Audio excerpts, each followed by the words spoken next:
നമസ്കാരം. Lights camera action എന്ന നമ്മുടെ ചാനലിലേക്ക് ഒരിക്കൽ കൂടി സ്വാഗതം. ഞാൻ നിങ്ങളുടെ ശാന്തിവിള ദിനേശ്.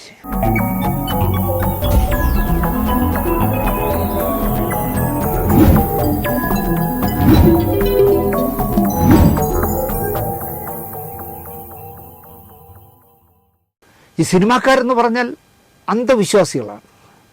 അതിൽ ജാതിയും മതമൊന്നുമില്ല, എല്ലാവരും അന്ധവിശ്വാസികളാണ്. ഇപ്പോൾ ഒരു മുസൽമാൻ എടുക്കുന്ന സിനിമയാണെങ്കിൽ പോലും അവിടെ സരസ്വതിയുടെ മഹാലക്ഷ്മിയുടെ പടവും അറബിയിൽ എഴുതിയ, അവർക്ക് ദൈവമില്ലല്ലോ, രൂപമില്ലല്ലോ, അപ്പോൾ അറബിയിൽ എഴുതിയ ഒരു ഫോട്ടോയും ഇപ്പുറത്ത് യേശു ക്രിസ്തുവിനെയും വച്ച് മാത്രമേ പൂജ നടത്തൂ. ഇതിലാരാണ് നമ്മളെ രക്ഷപ്പെടുത്തണമെന്ന് പറയാൻ പറ്റില്ല. അതുകൊണ്ട് ജാതി മതവും സത്യത്തിൽ സിനിമയിലില്ല. അതുപോലെ തന്നെ അന്ധവിശ്വാസവും ഭയങ്കരമാണ്. ഒരു സിനിമയുടെ കഥാചർച്ച തുടങ്ങാൻ നല്ല മുഹൂർത്തം നോക്കി കഥാചർച്ച തുടങ്ങും. സ്ക്രിപ്റ്റ് വൺലൈൻ ഉണ്ടാക്കാനായിട്ട് തുടങ്ങുന്ന നല്ല മുഹൂർത്തം നോക്കി ആ ദിവസം ആദ്യമായിട്ട് ഓം ശ്രീ എന്നൊക്കെ എഴുതിയിട്ട് സ്ക്രിപ്റ്റ് എഴുതും. ജോൺ പോളൊക്കെ ആണെങ്കിൽ സൈഡിൽ ജീസസ് ജീസസ് എന്ന് എഴുതും, നല്ല സമയം നോക്കിയിട്ടാണ്. അതുപോലെ റെക്കോർഡിങ്, പൂജ, ഇത് രണ്ടും ഡേറ്റ് നോക്കിയാണ് വയ്ക്കാറ്. അല്ലാതെ യേശുദാസിനെ കിട്ടുമോ ജയചന്ദ്രനെ കിട്ടുമോ അങ്ങനെയൊന്നുമല്ല നോക്കണേ. നല്ല ദിവസം നോക്കി ഒരു പൂജ വയ്ക്കും, അന്ന് തന്നെ റെക്കോർഡിങ്ങും ചെയ്യും. ദാസേട്ടനെ കിട്ടിയില്ല എങ്കിൽ ആരെങ്കിലും കൊണ്ട് ട്രാക്ക് പാടിച്ച് വയ്ക്കും, പിന്നെ ദാസേട്ടൻ വന്ന് പാടും. അപ്പോൾ റെക്കോർഡിങ് കഴിയും. അടുത്ത ഷൂട്ടിങ്, ഒരു ജോത്സ്യനെ കണ്ട് ഡേറ്റ് കുറിക്കും. പാക്കപ്പിൻ്റെ അന്ന് വലിയ കുമ്പളങ്ങ എന്ന് പറഞ്ഞ സാധനം വാങ്ങിച്ച് അതിനകത്തൊരു ഹോൾ ഇട്ടിട്ട് അതിനകത്ത് മുഴുവൻ കുങ്കുമം നിറയ്ക്കും. എന്നിട്ട് സെറ്റിലുള്ള എല്ലാവരോടും അതിൽ കാശിടാൻ പറയും. കാശിട്ടിട്ട് ക്യാമറയുടെ മുന്നിൽ കിടന്ന് ഇങ്ങനെ കുറേ മന്ത്രവാദമൊക്കെ പറഞ്ഞിട്ട് ദൂരെ എവിടെയെങ്കിലും കൊണ്ടുപോയി പൊട്ടിക്കും. ഇവിടെ നിൽക്കുന്നവരെല്ലാം ഓടും ആ പൊട്ടിക്കുമ്പോൾ അതിൽ നിന്ന് പൈസ വരാൻ. മദ്രാസിൽ ചെന്നു, നെഗറ്റീവ് എല്ലാം ഡെവലപ്പ് ചെയ്ത് കൊണ്ടുവന്ന് കഴിഞ്ഞ് നെഗറ്റീവ് കട്ട് ചെയ്യുന്നത് നല്ല ദിവസം നോക്കിയാൽ നെഗറ്റീവ് കട്ട് ചെയ്യുള്ളൂ. ഇത് അങ്ങനെ എല്ലാ കാര്യങ്ങളും നോക്കിയിട്ട് പടം കൊണ്ടുവന്ന് റിലീസ് ചെയ്യും. വെള്ളിയാഴ്ച ഉച്ചയ്ക്ക് മാറ്റിനി, ഇപ്പോൾ അല്ലേ ന്യൂൺ ഷോ ഒക്കെ ഉള്ളത്, മോർണിംഗ് ഷോ ഒക്കെ ഉള്ളത്, മറ്റേ മാറ്റിനിയാണ്. വെള്ളിയാഴ്ച 100% രാഹുകാലമായിരിക്കുന്ന സമയത്ത്, മോശ സമയത്തോടൊന്ന് പടം റിലീസ് ചെയ്യും. അതിൻ്റെ ഗുട്ടൻസ് എനിക്ക് ഇതുവരെ പിടികിട്ടിയിട്ടില്ല.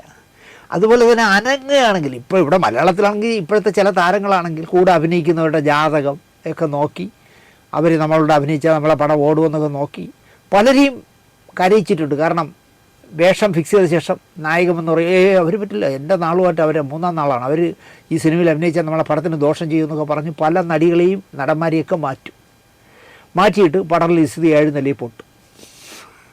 ഇതാണ് സിനിമയിൽ സംഭവിക്കുന്ന കാര്യങ്ങൾ. എന്തുകൊണ്ടാണെന്ന് എനിക്കറിയില്ല. എനിക്കിതിലൊന്നും അങ്ങോട്ട് കടക്കാൻ പറ്റുന്നില്ല. ഇപ്പോൾ ജ്യോതിഷം ഒരു ശാസ്ത്രമാണ് എന്നൊക്കെ പറയാറുണ്ട്. ഇപ്പോൾ കൊട്ടാരക്കര ഹരിയൊക്കെ പറയുന്നത് നമുക്ക് കേൾക്കുമ്പോൾ ന്യായമാണെന്ന് തോന്നും. പക്ഷെ എന്നാലും എന്തോ അങ്ങോട്ട് കടക്കാനൊരു ബുദ്ധിമുട്ട്. എൻ്റെ ഗുരുനാഥനായ ഹരികുമാറിന് സിനിമ തുടങ്ങുന്നതിന് മുമ്പ് കാര്യങ്ങളൊക്കെ ഒന്ന് അറിഞ്ഞാൽ കൊള്ളാം. അപ്പോൾ ആരോ അദ്ദേഹത്തിനോട് പറഞ്ഞു കൊടുത്തു, ബാലരാമപുരത്ത് ഒരാളുണ്ട്, പേരെനിക്കറിയാം, ഞാൻ പറയുന്നില്ല. എൻ്റെ ഒരു ദിവസം പറഞ്ഞു, ദിനേശ് വെള്ളായണി ജംഗ്ഷനിൽ നിൽക്കി, ഞാൻ അവിടെ വരാം കാറുമായിട്ട്, നമുക്ക് രണ്ടും കൂടെ ഒന്ന് ബാലരാമപുരം വരെ ഒരു സ്ഥലം വരെ പോകണം. അങ്ങനെ പോയി ചെന്ന് കയറുമ്പോഴാണ് അറിയുന്ന ജ്യോതിഷാലയത്തിലേക്കാണ് യാത്ര. അപ്പോൾ പുള്ളിക്കൊരു ജാള്യതയുണ്ട്, ഞാനിത് അറിയുന്നില്ല, എന്നാലും ഞാൻ കൂടെ ഉണ്ട് കൂടെ. അങ്ങനെ ഞങ്ങളിരുന്നു, വെയിറ്റ് ചെയ്തു. അകത്തുനിന്ന് ആരോ ഒന്ന് വിളിച്ചു. അപ്പോൾ ശുപാർശ ചെയ്തിരുന്നു ആരോ, ഇങ്ങനെ ഒരാൾ വരുന്നുണ്ടെന്ന്. അങ്ങനെയാണ് ചെന്ന് ഇരുന്നു, കാര്യങ്ങളൊക്കെ ചോദിച്ചു. ഇതിൽ ആർക്കാ അറിയണ്ടേ? അപ്പോൾ പറഞ്ഞു, എനിക്കാണ് അറിയണ്ടേ എന്ന് പറഞ്ഞു. അപ്പോൾ ഞാൻ പുറകിൽ മാറിയിരുന്നു. കാര്യങ്ങളൊക്കെ സംസാരിച്ച് വരുമ്പോൾ അപ്പോൾ ഈ ഹരികുമാർ സാറിൻ്റെ ഒരു കുഴപ്പം, ഒരാളെയും മുടിതുണിയെ പോലും വിശ്വാസമില്ലാത്ത ഒരാളാണ്, ചൊറിഞ്ഞുകൊണ്ടിരിക്കുക എപ്പോഴും. അത് അദ്ദേഹത്തിൻ്റെ ഒരു ക്യാരക്ടർ. അപ്പോൾ അദ്ദേഹം ചോദിച്ചു, ഞാനിപ്പോൾ ചെയ്യുന്ന പണി അതിലെന്തെങ്കിലും പുരോഗതി ഉണ്ടാവാൻ സാധ്യതയുണ്ടോ എന്ന് ചോദിച്ചു. സുഹൃത്തിന് മുമ്പാണേ. അയാൾ മറ്റേ ചങ്കും ചക്രമൊക്കെ കറക്കി, കുറേനെ കറക്കിയിട്ട് പറഞ്ഞു, നിങ്ങളിപ്പോൾ ചെയ്യുന്ന പണി നിങ്ങൾക്ക് പറ്റിയ പണി തന്നെയാണ് നിങ്ങൾ ചെയ്യുന്നത്. അല്ല, ഞാൻ എന്ത് പണിയാണ് ചെയ്യണേ? അല്ല, അത് ഞാനല്ലല്ലോ പറയണ്ടത്, നിങ്ങളല്ലേ? അല്ല, ജ്യോതിഷം പറയുന്ന ആളാകുമ്പോൾ താങ്കൾ പറയണം, ഞാനിപ്പോൾ ചെയ്യുന്ന പണി നല്ലതാണെങ്കിൽ ആ പണി എന്താണെന്ന് താങ്കളാണ് പറയേണ്ടത് പറഞ്ഞ് അയാളെ പ്രഷർ ചെയ്ത് ഒരു പരുവാക്കി. അയാളാകെ വെട്ടിലായി. ഒരുപാട് ചങ്കും ചക്രമൊക്കെ കറക്കിയിട്ട് അവസാനം അയാൾ പറഞ്ഞു,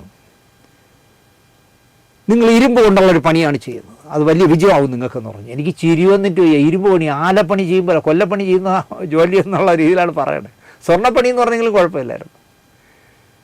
അപ്പോൾ സാർ എന്നെ ഇങ്ങനെ നോക്കി, എന്നിട്ട് പറഞ്ഞു അതെന്താ അങ്ങനെ പറയുന്നത്, നിങ്ങൾക്ക് ഇരുമ്പ് പണിയാണ് പറഞ്ഞിട്ടുള്ളത്. അവസാനം സാറ് വെളിപ്പെടുത്തി ഞാനായിരുന്നു, ഞാനൊരു സിനിമാ സംവിധായകനാണ്, എന്നെ നിങ്ങൾ ഇരുമ്പ് പണിയായിട്ട് എങ്ങനെയാണ് താരതമ്യപ്പെടുത്തിയത്.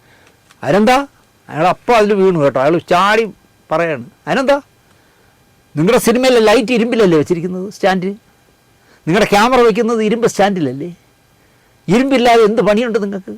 അതുകൊണ്ടാണ് ഞാൻ പറഞ്ഞത് നിങ്ങൾ ഇരുമ്പ് പണി ചെയ്ത് വിജയിക്കുന്ന ആളാണെന്ന്. അവിടെ കിടന്ന് ഉരുണ്ട അയാൾ രക്ഷപ്പെടാൻ വേണ്ടി പറഞ്ഞ തത്രപ്പാടാണ്. എനിക്ക് പലപ്പോഴും തോന്നാറുള്ളത്, ഇപ്പോൾ ഈ തത്തയും കൊണ്ട് നടക്കുന്നവരായാലും ശരി, ഈ ജ്യോത്സ്യന്മാരായാലും ശരി, അയാൾക്ക് ഇന്ന് എത്ര രൂപ കിട്ടുമെന്ന് പാവം അയാൾക്ക് അറിയില്ല. വാസ്തവത്തിൽ അവരാണ് വശീകരണ യന്ത്രവും ധന ആകർഷണ യന്ത്രവും ഗൾഫിലുള്ളവന് നാട്ടിലുള്ള ഭാര്യയായിട്ടുള്ള ദാമ്പത്യ സുഖത്തിനുള്ള ഏലസുഖം കൊടുക്കുന്നത്. എന്ത് ചെയ്യാൻ പറ്റും? എൻ്റെ അനുജൻ്റെ ഒരു ബന്ധു വീട്ടിൽ കണ്ണൂരിൽ നിന്ന് വർഷാവർഷം മുത്തപ്പനെ കൊണ്ടുവരും. അപ്പം മുത്തപ്പനായിട്ട് രണ്ടുപേരും രണ്ട് മുത്തപ്പന്മാർ അനുഗ്രഹിച്ച്, തുള്ളി അനുഗ്രഹിച്ച് ഒക്കെ സംസാരിക്കും. അതൊക്കെ കാണാൻ നല്ല രസമാണ്. നല്ല മേക്കപ്പും കിരീടും എല്ലാം കൂടെ വയ്ക്കുമ്പോൾ വല്ലാത്തൊരു രൂപം. അതിലൊരാൾ സാംസ്കാരിക ക്ഷേമനിധി ബോർഡിൽ പെൻഷൻ വാങ്ങിക്കുന്ന ആളാണ്. അതുകൊണ്ട് എന്നോട് നല്ല ചങ്ങാത്തുമാണ്. ഒരുപാട് ആളെ വിളിച്ചു കൂട്ടും ഈ ബന്ധു. അപ്പോൾ ആ നാട്ടിലുള്ള എല്ലാവരും വരും അനുഗ്രഹം വാങ്ങിക്കുക. ഈ മുത്തപ്പനാകെ എനിക്ക് പിടിക്കാത്ത ഒരൊറ്റ പരിപാടിയുള്ളൂ, ഈ പകൽ മുഴുവൻ ഏതാണ്ട് വൈകുന്നേരം 7 മണി വരെ മുത്തപ്പൻ്റെ അനുഗ്രഹവും പ്രസാദം കൊടുക്കലും എല്ലാം കഴിഞ്ഞിട്ട് ഇതെല്ലാം അഴിച്ചു വെച്ച് കഴിഞ്ഞാൽ പിന്നെ ഫുൾ വെള്ളമാണ്.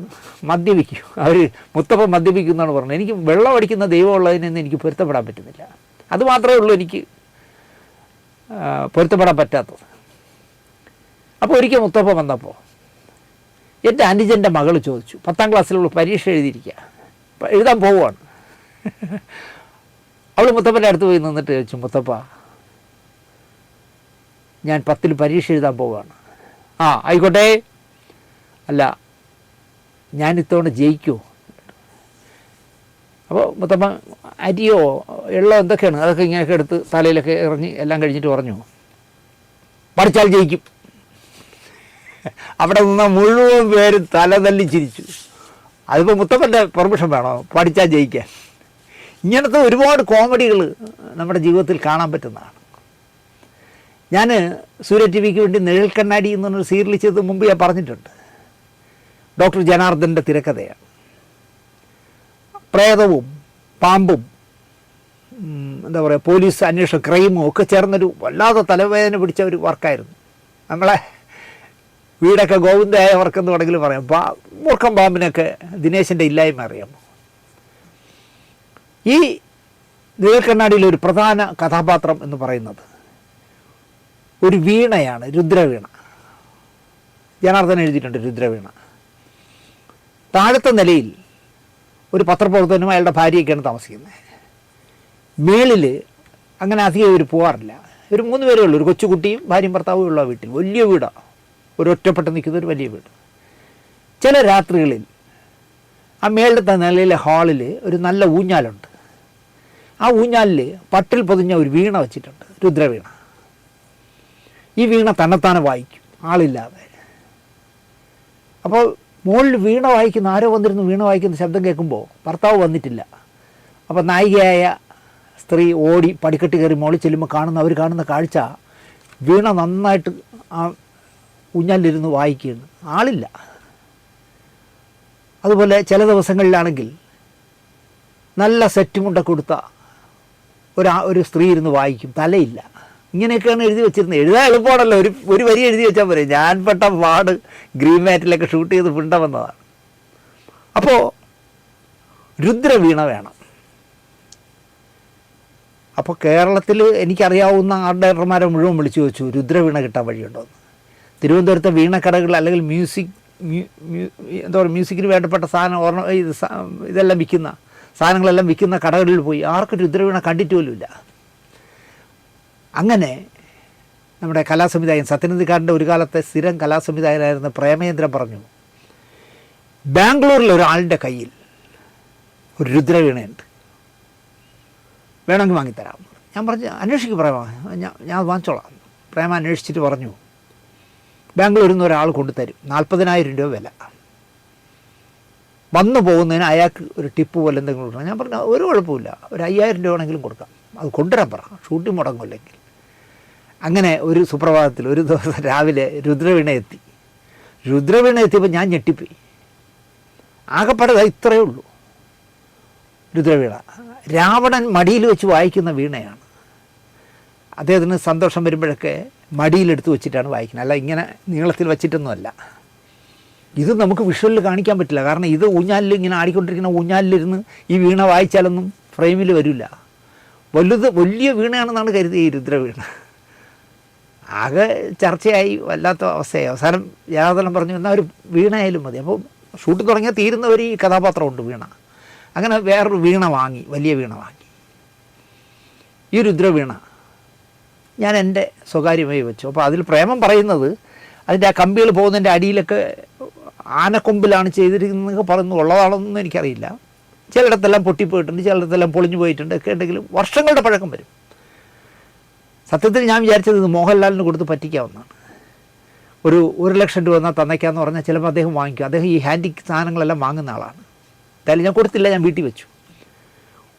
ഒരാൾ വീട്ടിൽ വന്നപ്പോൾ ഈ വീണ കണ്ടോടെ എൻ്റെ ചോദിച്ചു ഇതെന്തിനാണ് ഇവിടെ വെച്ചേക്കണേ എന്നിട്ട്. എന്ത് ഇത് രാവണൻ വായിക്കുന്ന രുദ്രവീണയാണ്. ഞാൻ അതെ, ഇത് വീട്ടിൽ വയ്ക്കരുത്, വീട്ടിൽ വെച്ചാൽ തീർന്നു, ദാമ്പത്യ കലഹം ഉറപ്പാണ്, രാവണനും ഭാര്യയായിട്ട് എന്നും അടിയായിരുന്നു, നിങ്ങളിത് വീട്ടിൽ വയ്ക്കരുത്.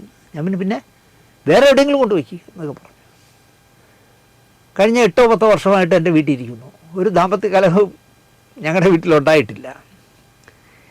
ഇങ്ങനെ ഒരുപാട് കാര്യങ്ങൾ എനിക്ക് വേണമെങ്കിൽ പറയാൻ പറ്റും. ഞാൻ പറഞ്ഞില്ലേ 1,18,00,000 രൂപ കടക്കാരനായി നിൽക്കുന്ന സമയത്ത് സിന്ധുവിനെ വിഷമിപ്പിക്കാതിരിക്കാൻ. സിന്ധു ആകെ തകർന്നുപോയി.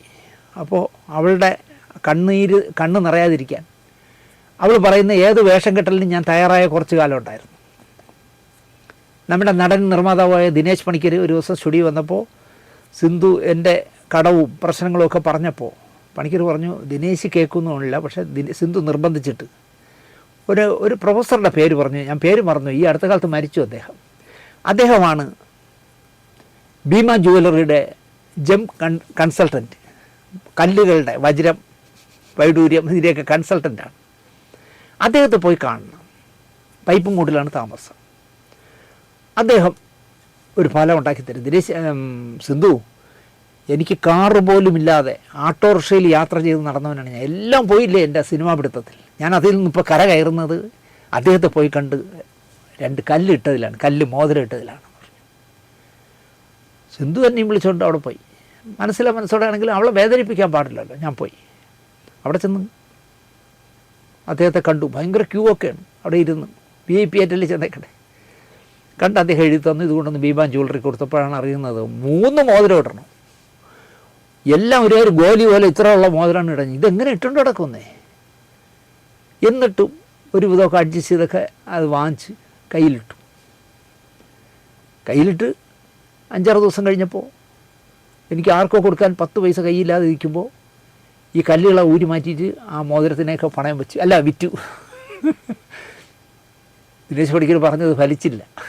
കല്ലിളക്കിയെടുത്തിട്ട് അതോ കല്ലും ഭീമി തന്നെ കൊടുത്തു തോന്നുന്നു കല്ല്, കാരണം അവിടെയല്ലേ മോതിരം ഉണ്ടാക്കിയത്. അപ്പോൾ അവിടെ തന്നെ കൊടുത്തു തോന്നുന്നു. അത് വാങ്ങിച്ച് ആരുടെ കടന്ന് കിട്ടി. അപ്പോൾ അന്നൊരു 10-30,000 40,000 ചിലവായെങ്കിൽ ഒരു 20,000 രൂപ കിട്ടി. രണ്ടാമത് കൊടുക്കുമ്പോൾ വില കിട്ടില്ലല്ലോ. അതുപോലെ തന്നെ സിന്ധുവിനോട് ആരോ പറഞ്ഞു, ശനിയാഴ്ച ദിവസങ്ങളിലെ ദിനേശ് ചേട്ടൻ പുറത്ത് പോകുമ്പോൾ കറുത്ത വസ്ത്രങ്ങളെ ഇടാൻ സമ്മതിപ്പിക്കാവൂ. എന്നോട് അയാൾ പറയുന്നില്ല, പക്ഷെ പകരം ഞാൻ എവിടെയെങ്കിലും പോകാൻ റെഡി ആകുമ്പോൾ ശനിയാഴ്ച ആകുമ്പോൾ നല്ല ഒരു കറുത്ത ഉടുപ്പും കറുത്ത കരയുള്ള ഒരു മുണ്ടും എടുത്ത് കാരണം ഇന്ന് ഇതിട്ടുണ്ടോ നല്ല രസമുണ്ട് എന്ന് പറഞ്ഞ് എന്നെ ഇടിക്കുക. അപ്പോൾ ഞാൻ ഭംഗിയുണ്ടല്ലോ എന്ന് പറഞ്ഞിട്ടുണ്ടെങ്കിൽ പോകും. ഒരുപാട് വൈകിയാണ് ഞാൻ അറിയുന്നത് ഇത് ആ ദിവസങ്ങൾ നോക്കി സിന്ധു എന്നെ ഇടിയിച്ചതാണ്, അങ്ങനെയെങ്കിലും രക്ഷപ്പെടാൻ പറ്റുമെന്ന്. അതുപോലെ തന്നെ എൻ്റെ നാട്ടിൽ നൈസിലി അപ്പുക്കുട്ടൻ എന്ന് പറഞ്ഞൊരാളുണ്ട്. നൈസിലി എൻ്റെ വിഷമങ്ങൾ കണ്ടപ്പോൾ എന്നോട് പറഞ്ഞു, ദിനേശേ ബാലരാമത്തിനപ്പുറത്ത് കമുകൻകോട് എന്ന് പറഞ്ഞ സ്ഥലത്ത് ഒരു ചെറിയ പള്ളി എന്ന് പറയുന്ന പ്രശസ്തമായൊരു സ്ഥലമുണ്ട്, ചെറിയ പള്ളി. അവിടെ ചൊവ്വാഴ്ച ദിവസങ്ങളിൽ പോയി നിങ്ങൾ മെഴുകുതിരി കത്തിക്കണം. ആ മെഴുകുതിരി ഉരുകി ഇറങ്ങുമ്പോൾ നിൻ്റെ വിഷമങ്ങളെല്ലാം തീരും. കുറേ കാലം ഞാനും സിന്ധു മോനും കൂടി ചൊവ്വാഴ്ച അവിടെ പോകുമായിരുന്നു. എനിക്ക് ഭയങ്കര ഇഷ്ടമുള്ള സ്ഥലമാണ്. കാരണം അവിടെ കൊയർ ഗ്രൂപ്പ് പാടുന്ന പാട്ടുകൾ എനിക്ക് ഭയങ്കര ഇഷ്ടം. ഒരു വല്ലാത്ത ആംബിയൻസാണ്. ഞാൻ ഒരുപാട് നേരം അവിടെ ഒരു ബെഞ്ചിലിരിക്കും ഈ പാട്ടുകൾ കേൾക്കാൻ. ഒരു 10-15 പാട്ട് പാടും. നല്ല രസമായിട്ട് നമുക്ക് വേറൊരു ലോകത്താണെന്ന് നമുക്ക് തോന്നും. ആ പാടുന്ന വേറൊരു ടോണാണ്. നമ്മൾ കേൾക്കുന്ന ക്രിസ്ത്യൻ പാട്ടുകൾ പോലെ അല്ല. ആയിരക്കണക്കിന് ആളുകളാണ് വന്നു പോകുന്നത് ഈ ചൊവ്വാഴ്ച ദിവസം കവുങ്ങോട് ചെറിയ പള്ളി. അതുപോലെ സിന്ധുവിനോട് ആരോ ഒരാൾ പറഞ്ഞു, ഞാനത് പറഞ്ഞതാണെന്നാണ് ഒരിക്കൽ, നിങ്ങളുടെ നാട്ടിൽ എവിടെയെങ്കിലും വിഷ്ണുക്ഷേത്രം ഉണ്ടോ എന്ന് ചോദിച്ചു. ഉണ്ട്, ഒരു വിഷ്ണുക്ഷേത്രം ഉണ്ട് എന്ന് പറഞ്ഞു. ആ വിഷ്ണുക്ഷേത്രത്തിൽ പോയിട്ടെ എല്ലാ വ്യാഴാഴ്ചയും വിഷ്ണുവിന് തൃക്കൈ വെണ്ണ കൊടുക്കണം. അതായത് നമ്മളൊരു വെണ്ണ വാങ്ങിക്കൊടുക്കണം. ഈ വെണ്ണ അദ്ദേഹത്തിൻ്റെ കയ്യിൽ വെച്ച് കൊടുക്കും. ആ വെണ്ണ അവിടെ ഇരിക്കുന്ന വിളക്കുകളുടെയൊക്കെ ചൂടിൽ ഉരി വെണ്ണ ഇങ്ങനെ നെയ്യായി താഴേക്ക് വീഴും. അങ്ങനെ വീഴുമ്പോൾ സിന്ധുവിൻ്റെയും ദിനേശിൻ്റെയൊക്കെ കണ്ണീര് അതുപോലെ വീണ് തീരും. പോണം. ഈ പറഞ്ഞ പോലെ തന്നെ വെണ്ണയും വാങ്ങിച്ചുകൊണ്ട് വ്യാഴാഴ്ചയോടെ പോകുമായിരുന്നു.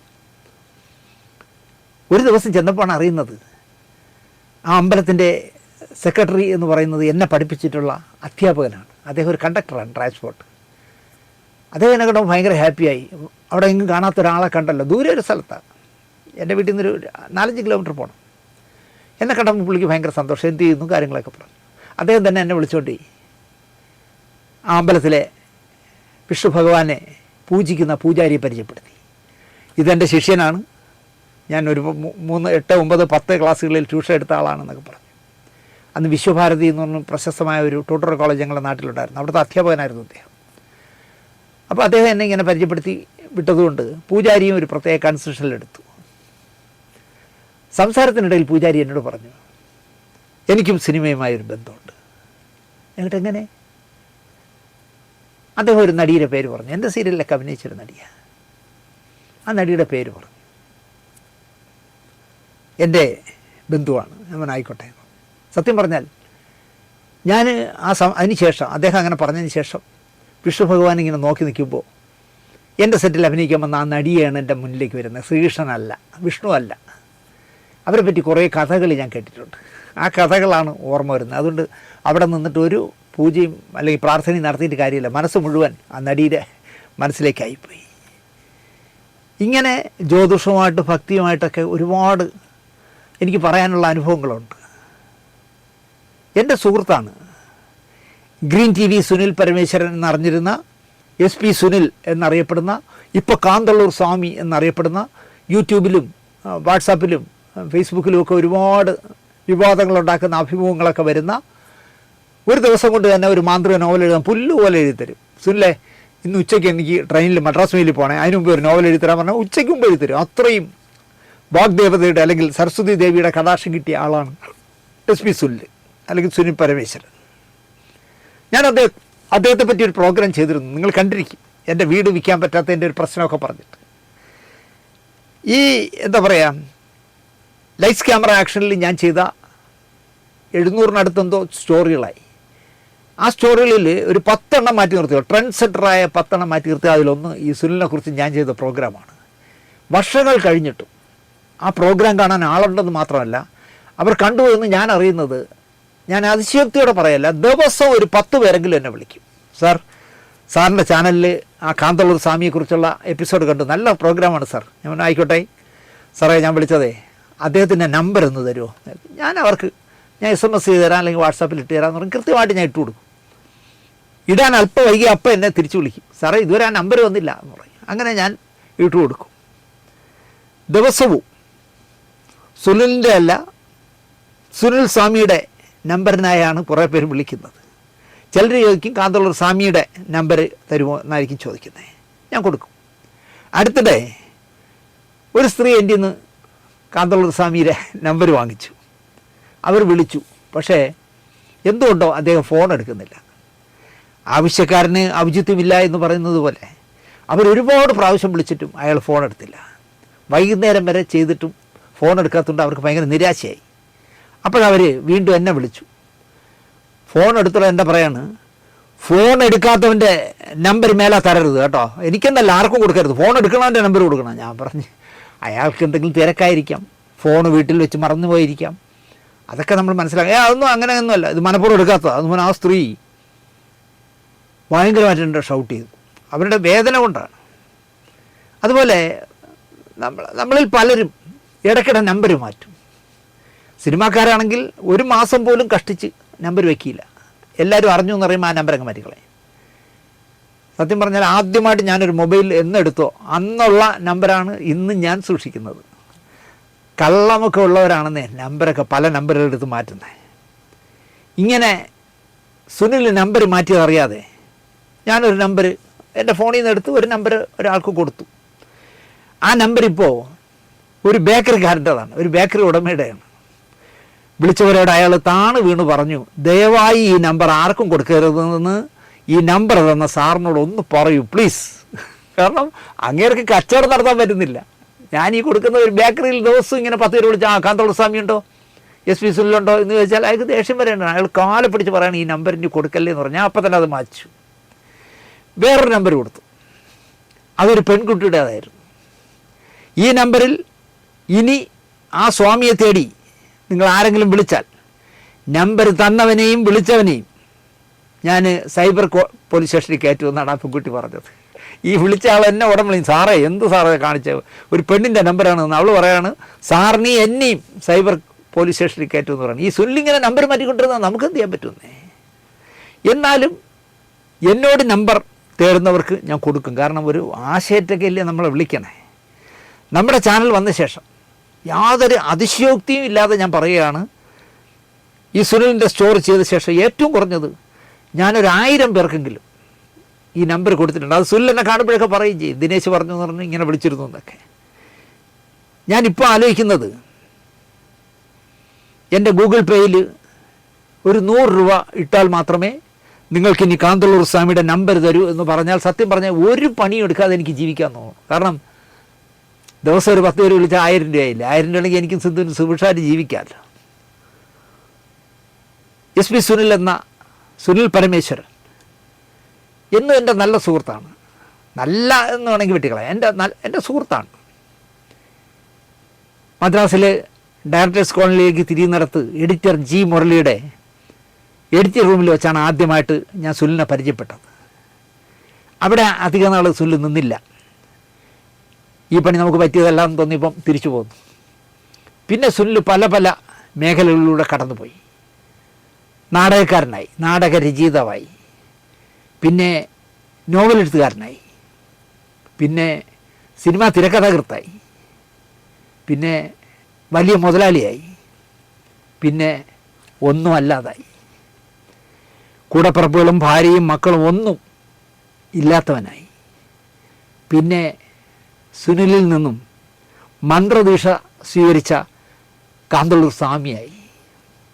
ഒരുപാട് തിക്ത അനുഭവങ്ങളിലൂടെ എൻ്റെ സുഹൃത്ത് കടന്നു പോയിട്ടുണ്ട്. അപ്പോഴും തനിക്ക് ലഭിച്ച അസാമാന്യമായ എഴുത്തിലെ പ്രതിഭയെ സുനിൽ രാഗി മിനുക്കിക്കൊണ്ടേയിരുന്നു. എത്ര മാന്ത്രിക എന്താ പറയുക ചരിത്ര നോവലുകൾ രചിച്ചു ഇക്കാലയളവിലെന്ന് ചോദിച്ചാൽ 50ഓളം നോവലുകൾ അദ്ദേഹം എഴുതിയിട്ടുണ്ട്. സ്വന്തമായിട്ട് മൂകാംബിക ബുക്സ് എന്ന പ്രസിദ്ധീകരണശാല തന്നെ തുടങ്ങി എന്ന് പറയുമ്പോൾ അറിയാമല്ലോ, സക്സസ് ആണ് അദ്ദേഹം. ഇതിനിടയിൽ ഒരു വിവാഹം കൂടി കഴിച്ചു. മനസ്സിലുള്ളതെല്ലാം തുറന്നു പറയാൻ ഒരു ഇണയുണ്ടാകുന്നത് ആരോഗ്യത്തിനും മനസ്സിനും സൃഷ്ടികൾക്കും എല്ലാം ഗുണം ചെയ്യും എന്ന വിശ്വാസക്കാരനാണ് ഞാൻ. അയാൾ ഒറ്റപ്പെട്ടു പോയാൽ വട്ടായി പോവില്ലേ. തലസ്ഥാനത്ത് തന്നെ ഇപ്പോൾ പുതിയ വീടൊക്കെ വെച്ച് സ്വന്തം പുസ്തകശാലയ്ക്ക് ഓഫീസൊക്കെ തുടങ്ങി ജീവിക്കുന്നു SP സുനിൽ എന്ന കാന്തളൂർ സ്വാമി. ഈ അടുത്ത കാലത്ത് ഞാൻ കണ്ടു സുനിലിനെ. കടും ചുവപ്പ് നിറത്തിലുള്ള ഷർട്ടും ചുവന്ന മുണ്ട് കൊടുത്ത് പൊരി വെയിലാണെന്ന് ഓർക്കാതെ ആരെയും ശ്രദ്ധിക്കാതെ സുനിൽ തൈക്കാട് വഴി ഇപ്പോൾ തുറന്ന പുതിയ ഹൈടെക് റോഡിലൂടെ ഇങ്ങനെ നെളിഞ്ഞ് നടന്നു വരികയാണ്. ഞാനൊരു ജ്യൂസ് കുടിച്ച് നിൽക്കുകയാണ് റോഡിൻ്റെ വലതുവശത്ത്. ഞാൻ മിണ്ടാതെ നിന്നാൽ സുനിൽ എൻ്റെ മുന്നിലൂടെ നടന്നങ്ങ് പോകും. കാരണം ആരെയും പുള്ളി ശ്രദ്ധിക്കുന്നില്ല. അത് ശരിയല്ലല്ലോ. എൻ്റെ 40 വർഷത്തെ സുഹൃത്തല്ലേ. ഞാൻ വിളിച്ചു. നനച്ചിരിക്കാതെ എന്നെ കണ്ട സന്തോഷം ആ മുഖത്ത് പെട്ടെന്ന് വിരിഞ്ഞു വന്നു. 1 മണിക്കൂറിലധികം ഫുട്പാത്തിൽ നിന്ന് ഞങ്ങൾ സംസാരിച്ചു. അപ്പോൾ പോണവരെല്ലാം ഇദ്ദേഹത്തെ വാച്ച് ചെയ്യുന്നുണ്ട്. ഈ ഡ്രസ്സ് കൊണ്ടാണ്, ഈ താടിയും മുടിയും, വേറൊന്നുമില്ല, സഞ്ചിയൊന്നുമില്ല, ഒരു കാറിൻ്റെ കീ മാത്രമേ ഉള്ളൂ, ചുവന്ന ഉടുപ്പും, പട്ടുപോലത്തെ ഉടുപ്പും, അതുപോലത്തെ മുണ്ടും. തന്നെ ദ്രോഹിച്ചവർക്ക് അർഹതപ്പെട്ട ശിക്ഷ ഞാൻ പ്രാർത്ഥിക്കുന്ന ഉപാസനാമൂർത്തി നൽകുന്നത് അറിയുന്നതിലെ സന്തോഷം സുല്ല് മറച്ചു വച്ചില്ല എന്നോട്. സൈബർ പോലീസ് ആസ്ഥാനത്ത് ഒരു മൊഴി കൊടുക്കാൻ പോയിട്ട് വരുന്ന വരവാണ്. പുതിയ വീട് വെച്ചതും പുതിയ കാർ എടുത്തതും അടുത്ത ദിവസം കാന്തളൂർ ആശ്രമത്തിൽ പോകുന്നതും പുതിയ നോവലിൻ്റെ രചനയും പുതിയ തിരക്കഥ എഴുത്തും യൂട്യൂബിലെ വർത്തമാനങ്ങളും ഒക്കെ ഞങ്ങൾ തമ്മിൽ സംസാരിച്ചു. ഇതിനിടയിലേക്ക്, ഈ വർത്തമാനത്തിനിടയിലേക്ക് കുടപ്പനക്കുന്ന് രാജു എന്ന് പറഞ്ഞാൽ ആ വിവരദോഷി, എനിക്ക് വേണ്ടപ്പെട്ട എൻ്റെ ഒരു അനിയനെ പോലെയുള്ള ആ വിവരദോഷി കടന്നു വന്നതോടുകൂടി ഞങ്ങളുടെ സംസാരം മുറിഞ്ഞു. ആ നീണ്ട വർത്തമാനം അവിടെ അവസാനിപ്പിച്ച് കാർ ലക്ഷ്യമാക്കി സുല്ല് നടന്നുപോയി. ഒന്നും സംഭവിച്ചിട്ടില്ല, സംഭവിക്കേണ്ടത് മാത്രമേ ഇതുവരെ സംഭവിച്ചിട്ടുള്ളൂ എന്ന നിശ്ചയദാർഢ്യമുള്ള ഒരാൾക്ക് ഇങ്ങനെ തലയുയർത്തിപ്പിടിച്ച് ജീവിതാനുഭവങ്ങളെ പതർച്ചയില്ലാതെ നേരിടാനാകൂ എന്ന് വിശ്വസിക്കുന്ന ഒരാളാണ് ഞാൻ. അയാൾക്ക് ഒന്നും സംഭവിച്ചിട്ടില്ല എന്നുള്ള രീതിയിലാണ് അദ്ദേഹം നടന്നു പോയത്. എന്തൊക്കെ തീക്ഷ്ണമായ അനുഭവമാണ് എൻ്റെ സ്നേഹിതൻ കടന്നുപോയ വഴികളിൽ നേരിട്ടത് എന്ന് ഏറെക്കുറെ എനിക്കറിയാം. അതുകൊണ്ടാണ് ഞാനിത് പറയുന്നത്. ഒരു പക്ഷേ അയാൾ പതറിപ്പോയിരുന്നെങ്കിൽ ഒരു ഗുണ്ടയോ ബോധമില്ലാത്ത മദ്യപാനിയോ ധൈര്യശാലികൾ ചെയ്യുന്ന ആത്മഹത്യ ചെയ്തേനെ എന്നാണ് ഞാൻ കരുതാറ്. പക്ഷേ അയാൾ അതൊന്നും അടുപ്പിച്ചില്ല. അയാൾ പരിഹാസ ചിരിയോടെ നിസ്സംഗമായ നോട്ടത്തോടെ എല്ലാം നേരിട്ടാനായി. ഇവിടെ പറയാമോ എന്നെനിക്കറിയില്ല. ഈ അടുത്ത സമയത്ത് ഇടയ്ക്കിടയ്ക്ക് എന്നെ വിളിക്കുന്ന ആളാണ് ഊർമിള ഉണ്ണി. അവരെന്നെ വിളിച്ചിട്ട് ഈ കാന്തളൂർ സ്വാമി എന്ന് പറയുന്ന സുനിൽ സ്വാമിയുടെ നമ്പർ ഒന്ന് തരുമോ എന്ന് ചോദിച്ചു. ഞാൻ നമ്പർ കൊടുത്തു. ഭയഭക്തി ബഹുമാനത്തോടെ എനിക്ക് ആ കാന്തളൂർ സ്വാമിയുടെ ഫോൺ നമ്പർ തരാമോ എന്നാണ് അവർ ചോദിച്ചത്. വളരെ ബഹുമാനത്തോടെയാണ് ചോദിച്ചത്. ഈ പറയുന്ന സുനിൽ പരമേശ്വരനുള്ള നൊസ് കുറച്ച് ഊർമിളയ്ക്ക് കൊണ്ടെന്നാണ് ഞാൻ പലപ്പോഴും വിശ്വസിക്കുന്നത്. അപ്പോൾ ഞാൻ നമ്പർ കൊടുത്തു. അല്പം കഴിഞ്ഞപ്പോൾ ഊർമിള എന്നെ വീണ്ടും വിളിച്ചു. ഷോ, എന്തൊരു മനുഷ്യനാണ് നിങ്ങളുടെ സ്നേഹിതൻ. ഞങ്ങൾക്ക് എന്തു പറ്റി? ഞാൻ അദ്ദേഹത്തെ വിളിച്ചു. കുറച്ചു നേരം സംസാരിച്ചു. ഞാനും പൃഥ്വിരാദേവിയുടെ ഭക്തയാണ് എന്ന് അറിയാതെ പറഞ്ഞുപോയി. ഭയങ്കരമായി അദ്ദേഹം ചൂടായി. അങ്ങനെ എല്ലാവർക്കും ഉപാസിക്കാവുന്ന കളിപ്പിള്ളയല്ല പൃഥ്വിരാദേവി എന്ന് അദ്ദേഹം ഷാർപ്പായിട്ട് എന്നോട് പറഞ്ഞു. നിങ്ങൾക്കതിൻ്റെ വരുംവരായികൾ അറിയില്ല എന്ന് പറഞ്ഞാൽ ഭയങ്കരമായിട്ട് ചൂടായി. എന്തിനാണ് നിങ്ങളവരെ ഉപാസിക്കുന്നതെന്നുള്ള രീതിയിലാണ് ചോദിച്ചത്. എല്ലാം കേട്ടു നിന്നു ഊർമിള. ഒടുവിൽ അദ്ദേഹം തണുത്തു. ഞാൻ കാന്തളൂർ പോകുമ്പോൾ അറിയിക്കാം, അവിടെ വന്നോളാൻ പറഞ്ഞ് ഫോൺ വച്ചത്രേ. ദേഷ്യം സുനിലിൻ്റെ സ്ഥായിയായ ഒരു ഭാവമല്ല. പറയുമ്പോൾ അല്പം ഷാർപ്പായിട്ട് സംസാരിക്കും. നിങ്ങളുടെ അപ്പൻ ഏറ്റവും അടുത്ത സമയത്ത് കാറടിച്ച് മരിക്കും എന്ന് സുല്ല് പറയും ചിലരോട്. അങ്ങനെ പറയുന്നതിന് പകരം അപ്പനിപ്പോൾ സമയം നന്നല്ല, സൂക്ഷിക്കണം, യാത്രയൊക്കെ സൂക്ഷിക്കണം, റോഡിൽ നടക്കുമ്പോൾ അപ്പം പോലും അപകടം പറ്റാവുന്ന അത്ര സമയം മോശമാണ് എന്ന് പറഞ്ഞാൽ മതി. പക്ഷേ സുനിൽ അങ്ങനെ പറയില്ല, തുറന്നങ്ങ് പറയും, നിങ്ങളെ അപ്പം കാറടിച്ച് മറ്റന്നാൾ മരിക്കും. അങ്ങനെ പറയുമ്പോൾ ഉണ്ടാകുന്ന പ്രശ്നമാണ്. ഇക്കാര്യമാണ്, ഇതേ സ്വഭാവത്തിലാണ് ഊർമിള ഉണ്ണിയോടും അദ്ദേഹം സംസാരിച്ചതെന്നൊക്കെ ഞാൻ ഊർമിളയ്ക്ക് വിശദീകരിച്ചു കൊടുത്തു. ഞാൻ പറയാൻ വന്നത് ഇതൊന്നുമല്ല. എസ് പി സുനിൽ എന്ന എൻ്റെ സ്നേഹിതൻ അടുത്തിടെ ഒരു TV ചർച്ചയിൽ ചില കാര്യങ്ങൾ പ്രസ്താവിച്ചു. അതിലൊന്ന് നമ്മുടെ പ്രിയപ്പെട്ട മമ്മൂട്ടിയുടെ അസുഖത്തെ സംബന്ധിച്ചായിരുന്നു. പ്രമേഹം എന്ന സിനിമയിൽ കൊടുമൺ പോറ്റിയായി ഉജ്ജ്വലമായ അഭിനയം, ഇമേജ് ഒന്നും നോക്കാതെ അദ്ദേഹം ചെയ്ത് ഫലിപ്പിച്ചല്ലോ. എന്തോ പെർഫോമൻസ് ആയിരുന്നു ഇല്ലേ? കൊടുമൺ പോറ്റിയാകാൻ ഇന്ത്യൻ സിനിമയിൽ ഞാനേ ഉള്ളൂ എന്ന് തെളിയിച്ച പ്രകടനമായിരുന്നല്ലോ.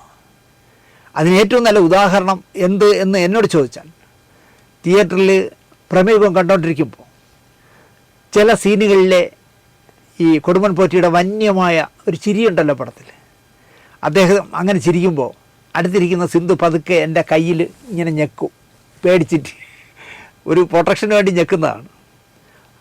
ആ ഞെക്കൽ വന്നപ്പോൾ എനിക്ക് മനസ്സിലായി ഈ പടം ഏക്കും, ഈ പടം മമ്മൂക്ക അവാർഡും കൊണ്ടേ മറിയൂ എന്നൊക്കെ എനിക്ക് തോന്നി. അത്രയും മനോഹരമായാണ് അദ്ദേഹം ആ വേഷം ചെയ്തത്. സിരകളിലേക്ക് പേടി കടന്നു ചെല്ലുമ്പോഴാണല്ലോ അടുത്തിരിക്കുന്ന ആളിനോട് ആശ്രയത്തിന് വേണ്ടി ഞെക്കുന്നത്. അങ്ങനെ ആയിരിക്കണം സിന്ധു എൻ്റെ കയ്യിൽ ഞെക്കിയത്. ഒരു നാഷണൽ അവാർഡ് മണത്തെന്ന് എനിക്ക് തോന്നി. ഞാനത് ഒരു എപ്പിസോഡിൽ പറഞ്ഞു, മമ്മൂട്ടിയും പൃഥ്വിരാജും തമ്മിലായിരിക്കും നാഷണൽ അവാർഡിന് വേണ്ടി ഡൽഹിയിൽ മത്സരിക്കുന്നത്. രണ്ടിനും കൊടുത്തില്ലല്ലോ, കൊടുക്കില്ല. ഈ ഭരണം ഉള്ളിടത്തോളം കാലം അത് പ്രതീക്ഷിക്കേണ്ട എന്ന് എനിക്കറിയാം. കാരണം ഞാൻ ഒരിക്കൽ മേജർ റിവ്യൂ വിളിച്ചൊരു കാര്യം സംസാരിച്ചപ്പോൾ എന്നോട് അദ്ദേഹം ക്ലിയറായിട്ട് പറഞ്ഞു തന്നു അത് ചില വിഷയങ്ങൾക്ക് കൊടുക്കില്ല എന്ന്.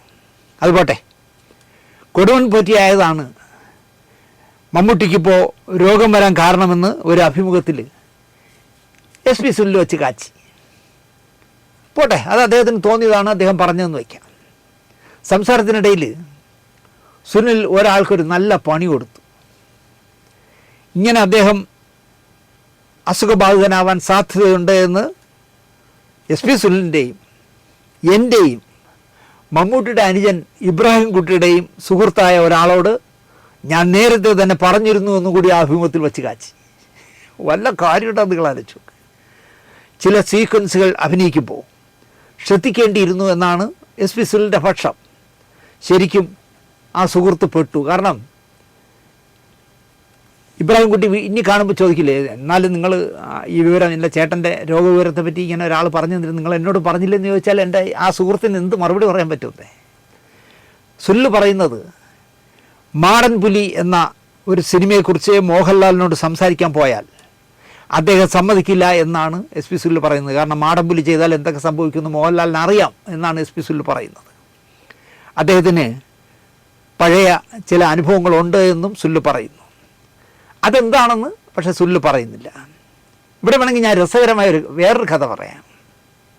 സ്ത്രീ വിഷയത്തിൽ അതീവ തൽപരനായ ഒരു നടനോടൊപ്പം ഒരു രാത്രി പങ്കിട്ട കുലീനയായ ഒരു നടി എന്നോട് തമാശയായി പറഞ്ഞതാണ് ഒരു കഥ. നല്ല രസകരമായി, സന്തോഷകരമായി, പ്രേമ പാരവശ്യത്തോടെ ഒരുപാട് നേരം ഇരുവരും സംസാരിച്ചിരുന്നു. അല്ലാതെ ചെന്നിടം തന്നെ ഈ എന്താ പറയുക ആക്രാന്തത്തോടെ കയറി അള്ളിപ്പിടിച്ച് അയാളെ കാര്യം കഴിക്കലല്ല. വളരെ രസകരമായിട്ട് സംസാരിച്ചു, സന്തോഷമായിട്ട് സംസാരിച്ചു. അതുപോലെ തന്നെ നന്നായിട്ട് പ്രേമിച്ച് സംസാരിച്ചു. അങ്ങനെ അവരെ എന്താ പറയുക തയ്യാറെടുപ്പുകളെല്ലാം നടത്തിയ ശേഷം കാര്യങ്ങളെല്ലാം കഴിഞ്ഞു. തന്നെ വിശ്വസിക്കുന്ന, കെട്ടാമെന്ന് ഉറപ്പ് വന്ന കാമുകനെ താൻ വഞ്ചിക്കുകയാണെന്നുള്ള കുറ്റബോധത്തോടെ ആണ് ഈ നടൻ്റെ മുറിയിലേക്ക് ഈ നടി പോയത്. ഞാൻ ചെയ്യുന്നത് ശരിയല്ല, എൻ്റെ കാമുകനോട് ഞാൻ വഞ്ചനയാണ് കാണിക്കുന്നത് എന്ന് അവരുടെ മനസ്സിലുണ്ടായിരുന്നിരിക്കാം. പക്ഷേ അദ്ദേഹവുമായിട്ട് 2, 3, 4 മണിക്കൂർ ഇടപഴകിയ ശേഷം പുറത്തേക്ക് വന്നപ്പോൾ അവരുടെ മനസ്സ് ആശിച്ചത്, ഇദ്ദേഹം എനിക്കൊരു ജീവിതം തരാമെന്നേറ്റാൽ കാമുകനെ ഉപേക്ഷിച്ച് ഈ ലോകത്തുള്ളവർ മുഴുവൻ കളിയാക്കിയാലും ശപിച്ചാലും എനിക്ക് പ്രശ്നമല്ല, ഞാൻ ഇദ്ദേഹത്തിൻ്റെ കീപ്പായി സന്തോഷത്തോടെ ജീവിച്ചോളാം എന്നാണ് അവർക്ക് തോന്നിയത്. അത്രയും എന്താ പറയുക പൊളിറ്റിക്കായാണ് അദ്ദേഹത്തിൻ്റെ വർത്തമാനവും പെരുമാറ്റവും. അവർ പറയുന്നത്, മുനിഞ്ഞു കത്തുന്ന 2 ലൈറ്റുകൾ ഒഴികെ ആ സൂട്ട് റൂമിലെ വെളിച്ചമെല്ലാം അണഞ്ഞു. സംഗതി കാര്യത്തിലേക്ക് കടക്കുകയായിരുന്നു. അപ്പോൾ ഈ 1982 നാന സിനിമാ വാരിക നിർമ്മിച്ച രവി ഗുപ്തൻ സംവിധാനം ചെയ്ത ബലൂൺ എന്ന് പറഞ്ഞ സിനിമയുണ്ട്. ബലൂൺ മുകേഷ് ആദ്യമായിട്ട് അഭിനയിച്ച, മുകേഷും സായികുമാറിൻ്റെ സഹോദരി ശോഭയും ആദ്യമായിട്ട് അഭിനയിച്ച സിനിമയാണ് ബലൂൺ. നല്ല പടമാണ്. നമ്മുടെ TV കൊച്ചുവാവയുടെ നോവലാണ്. ആ സിനിമയ്ക്കായിട്ട് തൊക്കുറിശ്ശി സുകുമാരൻ നായർ ആണ് പാട്ടുകൾ എഴുതിയത്. തൊക്കുറിശ്ശി മാമൻ മനോഹരമായി എഴുതിയ, അർജുന മാഷ് സംഗീതം കൊടുത്ത മനോഹരമായ പാട്ടുകളാണ് ഈ ബലൂണിൽ. അതിലൊരു പാട്ട്, പൂമത്തപ്പുറത്ത് ഞാൻ നിന്നെ കിടത്തും, പൊന്നാഭരണമെല്ലാം അഴിച്ചു വയ്ക്കും എന്നുള്ള മനോഹരമായ യേശുദാസ് പാടിയ പാട്ടാണ്. ഈ പാട്ടിൽ ഓമൽ തളിരുടലിൽ കസ്തൂരി ചാറ് പൂശും രാമച്ച വിശറിയാൽ വീശും നിന്നെ എന്നൊക്കെ എഴുതിയിട്ടുണ്ട്. അതിനപ്പുറം ചെഞ്ചോരി വായ്മലരിൽ ചെന്തൊണ്ടി ചുണ്ടുകളിൽ പുഞ്ചിരി പാലമൃതം ഒഴുകുമ്പോൾ ശൃംഗാര പദം പാടി മെയ്യൊക്കെ കൈ തലോടി തങ്കമേ നിന്നെ പറയൂല ബാക്കി പറയൂല എന്നാണ് വരി. മുഴുവൻ സെക്സാണ്, പക്ഷെ മനോഹരമായ തകൃശമാവൻ്റെ മനോഹരമായ വാക്കുകളാണ്. കാരണം ശൃംഗാര പദമൊക്കെ ആടി മെയ്യൊക്കെ കൈ തലോടി എന്നൊക്കെ പറയുമ്പോഴേ തങ്കമേ ബാക്കി കാര്യങ്ങൾ ഞാൻ പറയില്ല എന്ന് പറയുന്ന പാട്ടിൽ നിങ്ങൾക്ക് മനസ്സിലാവുമല്ലോ. ഈ പാട്ടിൽ പറഞ്ഞ കണക്ക് ഈ നടിയും ഈ എന്താ പറയുക പോയറ്റിക്കായി പെരുമാറുന്ന നടനും കൂടിയുള്ള കാര്യങ്ങൾ നടക്കുമ്പോഴാണ് നടി ഒരു കാര്യം ശ്രദ്ധിച്ചത്. ഈ കൊടുങ്ങല്ലൂർ ഭരണിക്ക് പോകുന്നവരെ നിങ്ങളുണ്ടല്ലോ, വാളും കൊണ്ടിങ്ങനെ പോകുമ്പോൾ ഈ മുത്ത് കിലുങ്ങുന്ന മുത്ത് ബെൽറ്റ് പോലെ കെട്ടി നടക്കുമ്പോൾ ചില്ലെന്ന് കേട്ടല്ലേ അവർ നടക്കുന്നത്. അങ്ങനെ അരയിൽ കിട്ടുന്ന മണികൾ നിറഞ്ഞ ബെൽറ്റ് പോലെ ഈ നടൻ്റെ അര മുഴുവൻ അരയിൽ കെട്ടിയിരിക്കുന്ന ഒരു നൂലിലോ അരഞ്ഞാണത്തിലോ ആയിരിക്കാം മണികളും ഏലസുകളും രക്ഷക്കൊള്ളികളും പൂച്ചയും പട്ടിയും ഒക്കെ കെട്ടിത്തൂക്കിയിരിക്കുന്നു. ആ ചുറ്റും ആരൊക്കെ ചെയ്തു കൊടുത്ത മന്ത്രവാദങ്ങളാണ് കെട്ടിയിരിക്കുന്നത്, മനസ്സിലായില്ലേ? നാണത്തോടെ അവർ എന്നോട് പറഞ്ഞത്, സാറേ അദ്ദേഹം അനങ്ങുമ്പോഴേ പൂജാരി ഒഴിയുമ്പോൾ മണി കിലുങ്ങും പോലെ കിണി ശബ്ദമാണ് സാറേ. ഈ മണി അടിച്ചുകൊണ്ട് ഇങ്ങനെ ദീപാരാധനയ്ക്ക് കേൾക്കില്ല, അതുപോലെയാണ് ഇദ്ദേഹം അനങ്ങുമ്പോൾ ഈ പൂച്ചയും പട്ടിയും ഏലസും എല്ലാം കൂടെ കിടന്ന് കിലുങ്ങണത്. നിശബ്ദതയിൽ അത് കേൾക്കാൻ നല്ല രസമുണ്ട് സാറേ എന്നാണ് അവർ പറഞ്ഞത്. ആ സമയത്ത് കോറിഡോറിലൂടെ ആ പാതിരാത്രി ആരെങ്കിലും നടന്നു പോയാൽ ഈ പറഞ്ഞ നടൻ്റെ മുറിക്കകത്ത് ഏതോ മന്ത്രവാദം നടക്കുകയാണ്, അതിൻ്റെ ക്ലൈമാക്സിൽ മണിയടി നടക്കുകയാണെന്നേ തോന്നുമെന്നാണ് അവർ പറഞ്ഞത്. ഞാൻ സത്യം പറഞ്ഞാൽ തലതിൽ ചിരിച്ച് അതിൻ്റെ ഹ്യൂമർ മൊത്തം ഞാൻ ആലോചിച്ച് നോക്കി, ആ വിഷ്വൽ ഇങ്ങനെ മനസ്സിലാലോചിച്ച് നോക്കി. അത്രയ്ക്ക് ഏലസുകളും പൂച്ചയും മണിയും എന്തൊക്കെയോ കുന്തങ്ങളും കുടച്ചക്രങ്ങളും ഒക്കെയാണ് അരയിൽ കെട്ടിയിരിക്കുന്നത്. പറയാൻ വന്നത്, സർവത്ര ഏടാകൂടങ്ങളും അരയിൽ ചുറ്റി കാണുന്ന പെണ്ണുങ്ങളെയൊക്കെ ഉപയോഗിച്ചാൽ തിരിച്ചടിക്കാത്തത് എന്താണ് എന്നാണ് സുല്ല് പറയേണ്ടത്. എല്ലാം പൂജിച്ചാണല്ലോ കെട്ടിയിരിക്കുന്നത്. എന്നിട്ട് ഭാര്യ അല്ലാത്തൊരു സ്ത്രീയുമായിട്ട് ഇണചേരുമ്പോൾ ഈ കിടക്കുന്നതിൽ ദൈവങ്ങൾ എല്ലാം ആണല്ലോ ഈ കയറിനകത്ത് ചുറ്റും കിടക്കണം. ഇവരെന്താണ് റിയാക്ട് ചെയ്യാത്തതെന്ന് സുല്ല് പറയണം. എസ് പി സുല്ല് അതിനുള്ള മറുപടി പറയട്ടെ. ഒരുപക്ഷെ ഭർത്താവിൽ നിന്ന് കാമുകനിൽ നിന്ന് കിട്ടാത്ത സ്നേഹം, ലാളന, കൂടെ ചേർക്കൽ, നിഷ്കളങ്കമായ തമാശ, ഗിവ് ആൻഡ് ടേക്ക്, കൊടുക്കലും വാങ്ങലും എന്ന തലത്തിലെ പെരുമാറ്റം ഒക്കെ നൽകുന്നവൻ ഈ നടൻ അങ്ങനെയുള്ള ഒരാളായതിനാൽ ഈ പെണ്ണുങ്ങളുടെ ശാപമോ കണ്ണീരോ പ്രാക്കോ ഒന്നും ഇദ്ദേഹത്തിന് കിട്ടാൻ വഴിയില്ല. അവർ പറയുന്നത് കേൾക്കുമ്പോൾ എനിക്കങ്ങനെ നിങ്ങൾ ആലോചിച്ച് നോക്ക്, ലോകം മുഴുവൻ ശമിച്ചാലും കുഴപ്പമില്ല, അദ്ദേഹം എനിക്കൊരു ജീവിതം തരുമെങ്കിൽ ഞാൻ അദ്ദേഹത്തിൻ്റെ കീപ്പാകാം, അല്ലെങ്കിൽ എന്താ പറയുക പാട്ടിയാകാം, അല്ലെങ്കിൽ രണ്ടാം കെട്ടുകാരിയാവാം, ഭാര്യ ഒന്നും ആക്കണ്ട, അദ്ദേഹം ഉറപ്പ് മാത്രം തന്നാൽ മതി, എൻ്റെ കാമുകനിയൊക്കെ ഞാൻ ഉപേക്ഷിക്കാമെന്ന് പറഞ്ഞെങ്കിൽ ആ സ്ത്രീക്ക് എത്ര സന്തോഷം നൽകിയിരിക്കും അദ്ദേഹം. അതുകൊണ്ടാണല്ലോ അദ്ദേഹം അത് പറയുന്നത്. അതുകൊണ്ട് തന്നെ ഒരു പെണ്ണിൻ്റെയും ശാപമോ കണ്ണീരോ പ്രാക്കോ ഒന്നും അദ്ദേഹത്തിന് ഫലിച്ചിരിക്കില്ല. പറഞ്ഞു വന്ന കഥ വഴിമാറിപ്പോയി. എന്തായാലും എസ് പി സുനിലിൻ്റെ വെളിപ്പെടുത്തൽ കാരണം എൻ്റെ കൂടി സുഹൃത്തായ മനുഷ്യൻ ഇനി എങ്ങനെ ഇബ്രാഹിം കുട്ടിയെ അഭിമുഖീകരിക്കും എന്നുള്ള ചിന്താക്കുഴപ്പത്തിലാണ്. ഒരു വാക്ക് താൻ എന്തോടോ എന്നോടെങ്കിലും പറയാത്തതെന്ന് ചോദിക്കും, ആരായാലും ചോദിക്കും, ഇബ്രാഹിം കുട്ടിയും ചോദിക്കും. അപ്പോൾ എൻ്റെയും സുനിലിൻ്റെയൊക്കെ സുഹൃത്തായ മനുഷ്യൻ എന്ത് പറയുമെന്നാണ് ഇപ്പോഴത്തെ അയാളുടെ ആലോചന. അയാൾ എന്താ പറയുക, ഞാനിനി ഇബ്രാഹിം കുട്ടി ഉള്ള ആ ഏരിയയിൽ, ഇബ്രാഹിം കുട്ടി ഇക്ക ഉള്ളിടത്തോട്ട് ആ ഏരിയയിലോട്ട് ഞാൻ പോകില്ലെന്നാണ് എൻ്റെ പറഞ്ഞത്. അല്ല സുനിലെ, എനിക്കൊരു സംശയം. ഈ പ്രമേഹം കൊടുമൺ പോറ്റി കാരണം മമ്മൂക്ക രോഗിയായി എന്ന് നിങ്ങൾ പറയുന്നു, ഞാനത് സമ്മതിക്കുന്നു.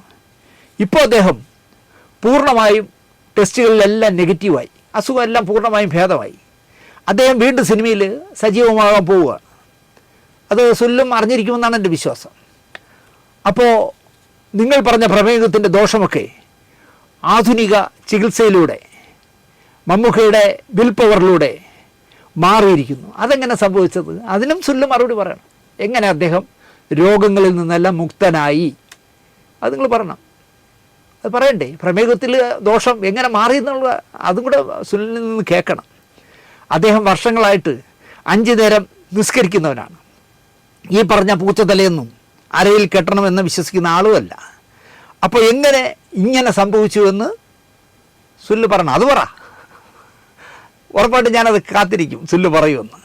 പിന്നെ അദ്ദേഹം പറയുന്നത്, അനന്തഭദ്രത്തിൽ എണ്ണത്തോണിക്ക് അകത്ത് ആൾ കിടക്കുന്ന സീക്വൻസുകളുണ്ടായിരുന്നു. ഷൂട്ടിംഗ് കഴിഞ്ഞാൽ എണ്ണത്തോണിയെ പൊളിച്ചു കളയാൻ സുൽ പരമേശ്വരൻ പറഞ്ഞിരുന്നു അത്ര. അദ്ദേഹമാണല്ലോ എൻ്റെ തിരക്കഥാകൃത്ത്.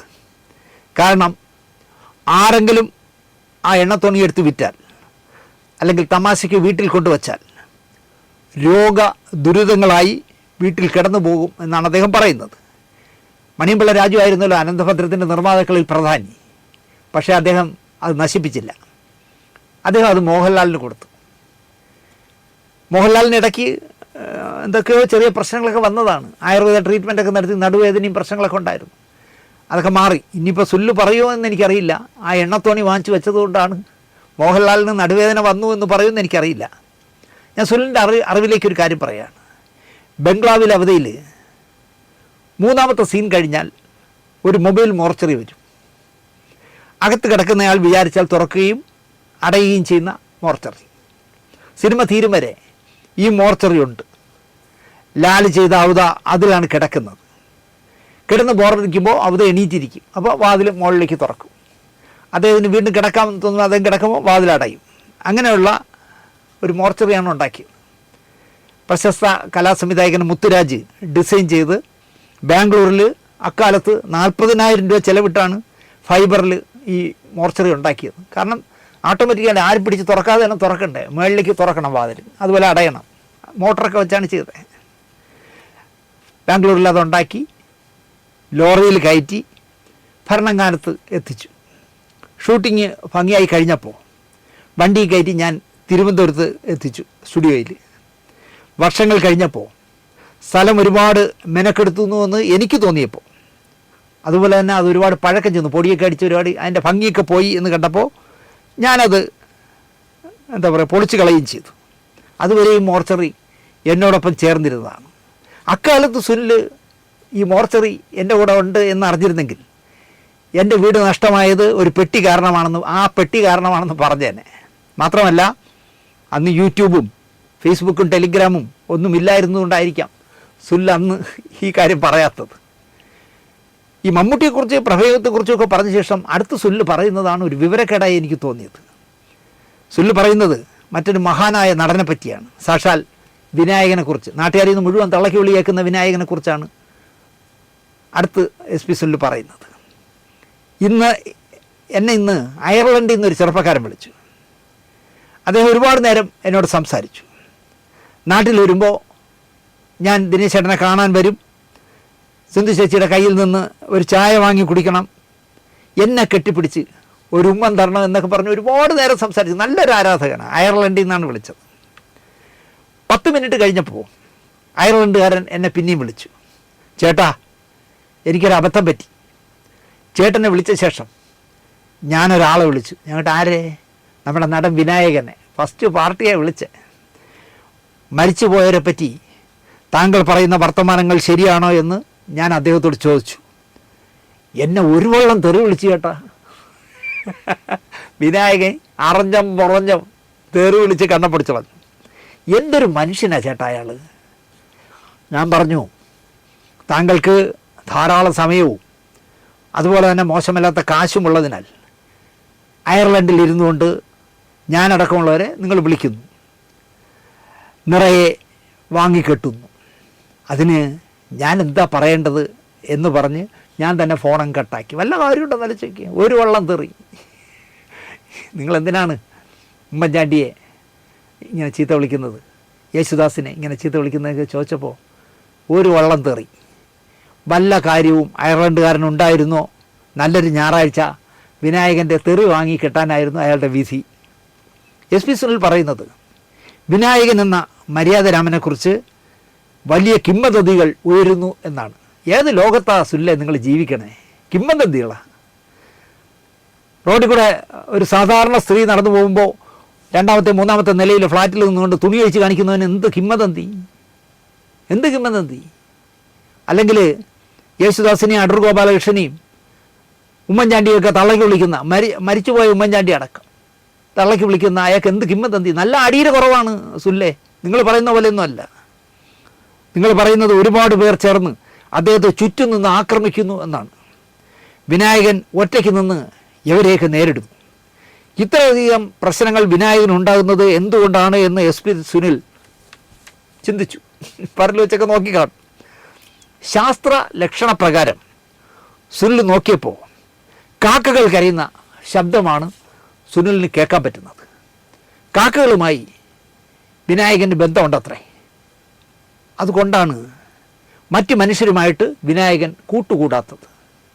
കാക്കകൾക്ക് നമ്മൾ ചോറ് കൊടുത്താൽ അത് കഴിച്ചിട്ട് അങ്ങ് പറന്നു പോകും എന്നാണ് സുനിൽ പറയുന്നത്. അത് നമ്മൾ തിരിച്ചറിയണം. വിനായകന് ആരോടും പൊരുത്തപ്പെടാൻ കഴിയില്ലത്രേ. പൊരുത്തപ്പെടാനൊക്കെ പറ്റും. വെള്ളം അടിച്ച് കൂതറ നടക്കുന്ന കഞ്ചാവൊക്കെ വലിച്ച് നടക്കുന്നവരുമായിട്ടൊക്കെ പൊരുത്തപ്പെടാൻ പറ്റും. സാധാരണ മനുഷ്യരായി ജീവിക്കുന്നവരുടെ പൊരുത്തപ്പെടാൻ പറ്റാതെ ഉള്ളൂ. അല്ലെങ്കിൽ ഇന്നലെകൾ വിനയൻ്റെ അന്വേഷിച്ചു. വിനായകൻ ഒരുപാട് കമ്പനിയൊക്കെ ഉണ്ടായിരുന്നുണ്ട്. ഈ പണം വന്ന് കയറിയപ്പോൾ എല്ലിൽ കൊഴുപ്പ് കയറുമല്ലോ, അതിൻ്റെ കുഴപ്പമാണ് ഇപ്പോൾ ഉള്ളത്.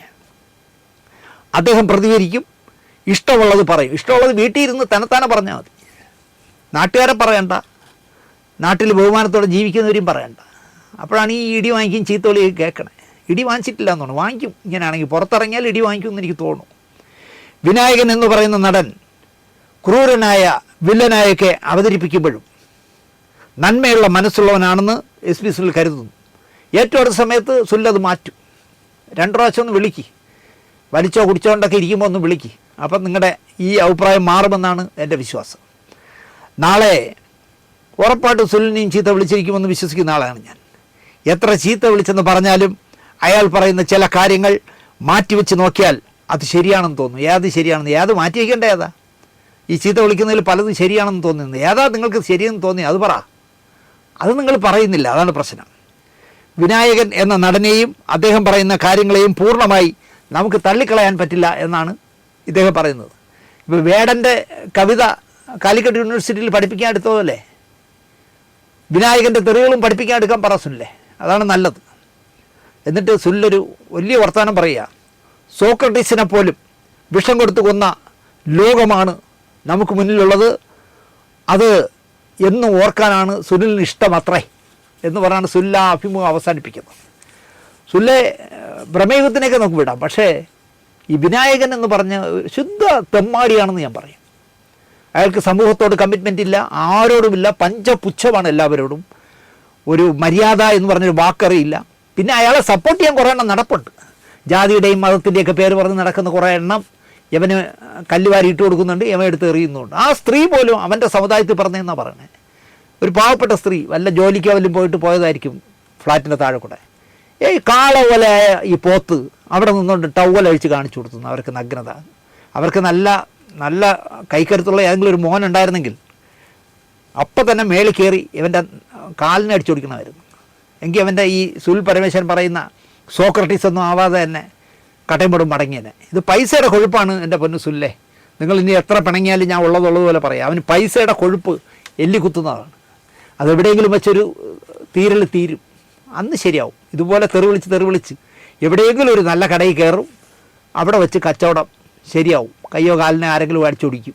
അപ്പോൾ അവൻ മര്യാദക്കാരനാവുമെന്നാണ് എനിക്ക് തോന്നുന്നത്. എന്തായാലും SP സുനിലിനെ പറ്റിയാണ് പറഞ്ഞു തുടങ്ങിയത്. എവിടെയൊക്കെ കൂടെയൊക്കെ പോയി അവസാനം നമ്മൾ SP തന്നെ എത്തി. എൻ്റെ സുഹൃത്തായ SP സുനിൽ ഇനിയും ഒരുപാട് നോവലുകൾ എഴുതട്ടെ. നമുക്കതൊക്കെ വായിക്കാം. നല്ല രസമാണ് അദ്ദേഹത്തിൻ്റെ മാന്ത്രിക നോവലുകൾ വായിക്കാൻ. അദ്ദേഹത്തിൻ്റെ എന്താ പറയുക, തകർന്നു പോയ ജീവിതം തിരിച്ച് കരുപ്പിടിപ്പിക്കുന്ന ഈ അവസരത്തിൽ ഇനിയും ഒരുപാട് ഉയരങ്ങളിലേക്ക് എൻ്റെ സുഹൃത്തായ SP സുനിൽ എന്ന സുനിൽ പരമേശ്വരൻ എത്താനാകട്ടെ എന്ന് മാത്രം പ്രാർത്ഥിച്ചുകൊണ്ട് ഈ പ്രോഗ്രാം കണ്ടിട്ട് ആരെങ്കിലും വിളിച്ചാലും SP സുനിലിൻ്റെ നമ്പർ ഞാൻ തരാം. അതിപ്പോൾ നിലവിലുണ്ടോ ഇല്ലേ എന്നുള്ളത് എൻ്റെ വിഷയമല്ല. നിങ്ങൾ ആ നമ്പറിൽ വിളിച്ച് നിങ്ങളുടെയൊക്കെ പ്രശ്നങ്ങൾ ചോദിക്കുകയോ അയാൾക്ക് പറ്റുന്ന രീതിയിൽ മാന്യമായ രീതിയിൽ അയാൾ മറുപടി പറയും എന്ന് മാത്രം പറഞ്ഞുകൊണ്ട് ഈ എപ്പിസോഡ് ഇവിടെ അവസാനിപ്പിക്കുന്നു. നന്ദി, നമസ്കാരം.